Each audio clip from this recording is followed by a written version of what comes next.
Real thing is forest. Nature has its own beauty. आप forest में जाएंगे, कुछ आपको एहसास होगा कुदरत की उन ताकतों का। रियल के जंगलों में एक सोल है, आत्मा है, आत्मा का बसेरा है, देवी देवताओं का एहसास है। कहीं से कोयल बोलने की आवाज़ है, कहीं से पक्षियों के बोलने की आवाज़ है। गार्डन में जब आप जाते हैं तो जो आपको एहसास फॉरेस्ट में जाके होता है, वो एहसास आपको गार्डन में नहीं होता, because that is man made. कभी उसको प्रून किया जाता है, कट किया जाता है, मैनेज किया जाता है। उस गार्डन में आत्मा का वास नहीं है जो जंगल में है। गार्डन तो एक फॉल्स चीज़ है, false. Real thing is forest. Usefulness की एडिक्शन ने हमें नेचुरली ब्यूटीफुल चीज़ों से वंचित कर रखा है। क्या ये सच नहीं है?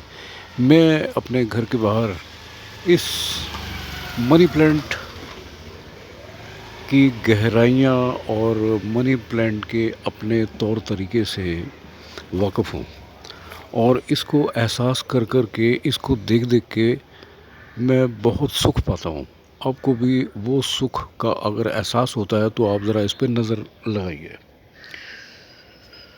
पर्पसफुलनेस क्या है और पर्पसलेसनेस क्या है? दोनों से बाहर, बियॉन्ड बोथ, सर्वस। Somebody has understood what life is, somebody has a vision. क्या आप जानते हो हाईली एजुकेटेड आदमी ने कभी खूबसूरत चीज़ों के बारे में लिखा है? जो बहुत हाईली एजुकेटेड लोग हैं, क्या उनके पास फुर्सत है, टाइम है इन चीज़ों पे नज़र गाड़ने का जो मैं आपको दिखा रहा हूँ? ये जो चीज़ें हैं, इनसे जो आपको एक टच मिलता है, जो एक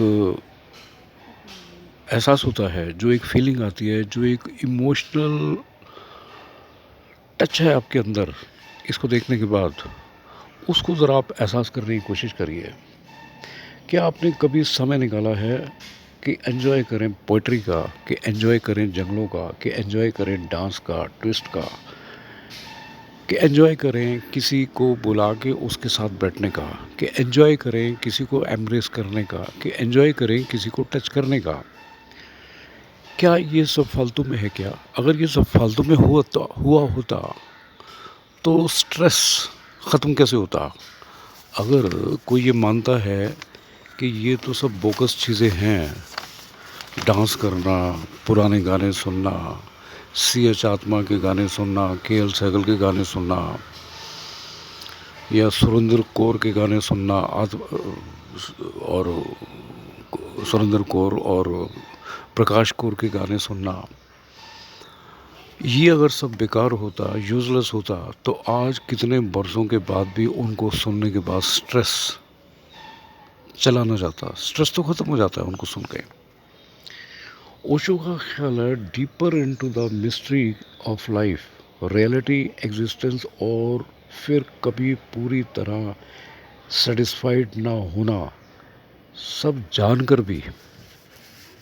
ये सब क्या है? आप इन बातों पे गौर करें। जो ओशो बोलते हैं, जो टाउ बोलते हैं, टाउ तो कभी बोले नहीं, टाउ को एहसास करके ओशो ने जो लिखा है, मैं कोशिश करता हूँ आपको उन सब का एहसास कराने की, और ये सब दिखाकर मैं आपको वो फील कराने की कोशिश करता हूँ कि इन सब की कितनी वैल्यू है। मेरे घर के बाहर भी अगर ये जंगल है तो इस जंगल की क्या वैल्यू है, ये मैं जानता हूँ, ये मैं जानता हूँ। अगर आप जानने की कोशिश करोगे तो आपको भी इस चीज़ का ख्याल आएगा कि इनकी वैल्यू कितनी है। आपको मेरी राम राम।